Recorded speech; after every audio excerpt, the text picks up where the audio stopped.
Hi, my name is Patrick, and I have a YouTube channel called Patrick OHM. And what I do is I basically do 1/12 scale dioramas and tangible toy photography. It's actually toy photography that doesn't involve Photoshop or editing or special effects. Everything has to be real and practical, and a manual setup to create the scene. Now, the difference between photograph of toys is basically just a toy that is shot as a product shot. So what toy photography is more to a movie scene in a pause moment. That is what toy photography is all about. First, to understand the limits of your action figure, to know how far it can go, how much articulation it can take. And second is, of course, to understand the origin of the character, to know how to set up your correct way of photography, because there are times where you are needed to mix and match figures from the same universe, so it's very important to know the origin and the basis of the figure, and also understand the articulation of the figure and how far it can take you. And of course, last would be lighting.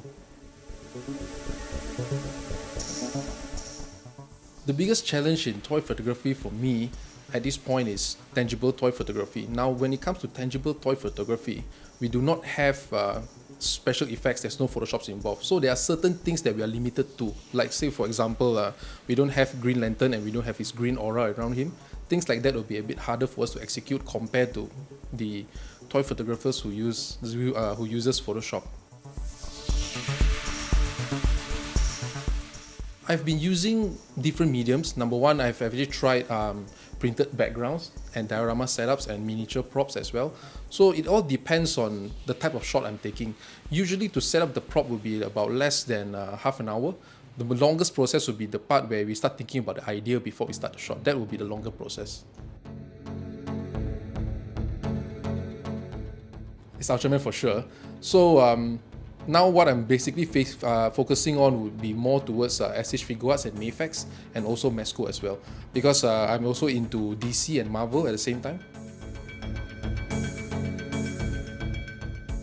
Well, the thing is this, toy photography does not excite me. Tangible toy photography excites me, because it's actually very interesting to see how things can be done in the tangible matter. That is one thing that excites me the most, because we don't use any... Basically, there is no photoshopping involved, nothing. You have to hide the stands.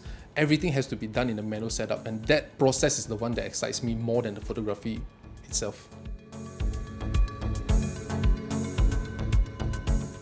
I would say that it all depends on the type of shot that you want to create. Now, I've had shots that is worth... Now, let's just use the word worth, okay? So some dioramas and figures in total in the shot will worth up to maybe 400 to 500 ringgit. But there are also shots that I spend less than 100 ringgit. So it actually is a mixture of medium, depends on what you want. Now, there are actually proven methods in the tangible toy photography community that we actually use normal household items to create shots that make people have the illusion to think that it's a real setup. Actually, it's just household items.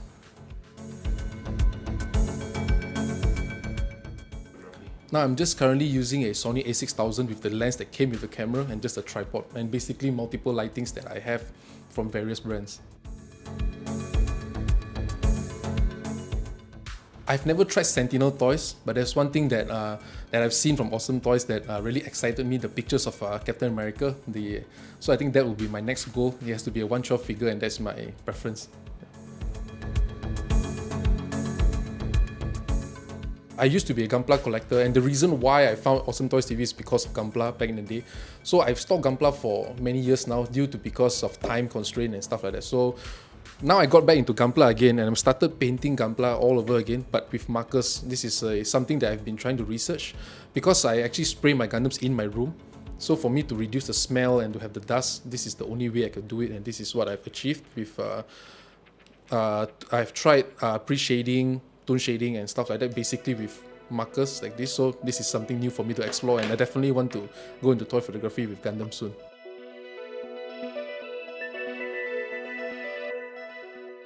I would say my inspiration for toy photography would be Akira Joe 9.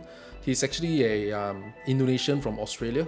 So I'm in close contact with him all the time, and he's always constantly giving me tips, and he is basically the one that makes me go further, because I'm always trying to impress him to make sure that he is satisfied with what I shoot.